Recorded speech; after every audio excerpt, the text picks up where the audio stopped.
fairy tales, witches always wear silly black hats and black cloaks and they ride on broomsticks. But this is not a fairy tale. This is about real witches.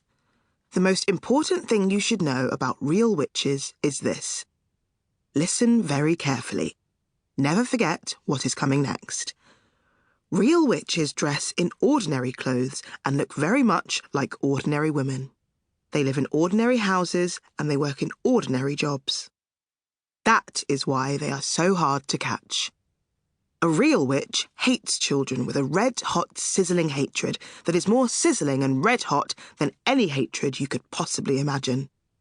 A real witch spends all her time plotting to get rid of the children in her particular territory. Her passion is to do away with them, one by one. It is all she thinks about the whole day long, even if she's working as a top scientist or running a business or driving round in a fancy car, and she could be doing any of these things. Her mind will always be plotting and scheming and churning and burning and whizzing and fizzing with murderous, bloodthirsty thoughts. "Which child?" she says to herself all day long. "Exactly which child shall I choose for my next squelching?" A real witch gets the same pleasure from squelching a child as you get from eating a plateful of strawberries and thick cream. She reckons on doing away with one child a week. Anything less than that and she becomes grumpy. One child a week is 52 a year. Squish them and squiggle them and make them disappear. That is the motto of all witches. Very carefully, a victim is chosen. Then the witch stalks the wretched child like a hunter stalking a little bird in the forest. She treads softly. She moves quietly. She gets closer and closer. Then at last, when everything is ready, and she swoops.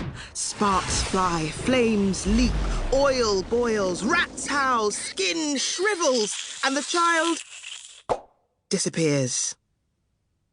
A witch, you must understand, does not knock children on the head or stick knives into them or shoot at them with a pistol.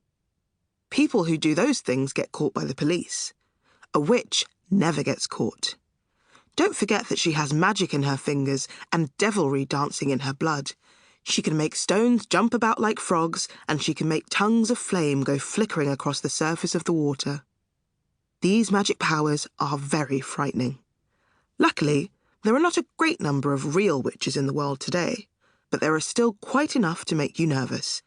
In England, there are probably about 100 of them altogether. Some countries have more, others have not quite so many. No country in the world is completely free from witches. A witch is always a woman. There is no such thing as a male witch. On the other hand, a ghoul is always a male. So indeed is a barghest. Both are dangerous. But neither of them is half as dangerous as a real witch. As far as children are concerned, a real witch is easily the most dangerous of all the living creatures on Earth. What makes her doubly dangerous is the fact that she doesn't look dangerous. Even when you know all the secrets, you'll hear about those in a minute, you can still never be quite sure whether it is a witch you are gazing at or just a kind lady. If a tiger were able to make himself look like a large dog with a waggy tail, you would probably go up and pat him on the head, and that would be the end of you. It is the same with witches. They all look like nice ladies. For all you know, a witch might be living next door to you right now. Or she might be the woman with the bright eyes who sat opposite you on the bus this morning. She might be the lady with the dazzling smile who offered you a sweet from a white paper bag in the street before lunch. She might even, and this will make you jump, she might even be your lovely school teacher. Look carefully at that teacher. Perhaps she is smiling at the absurdity of such a suggestion. Don't let that put you off. It could be part of her cleverness.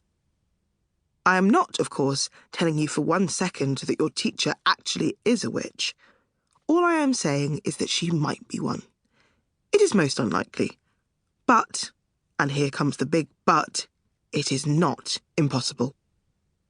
Oh, if only there were a way of telling for sure whether a woman was a witch or not. Unhappily, there is no such way. But there are a number of little signals you can look out for, little quirky habits that all witches have.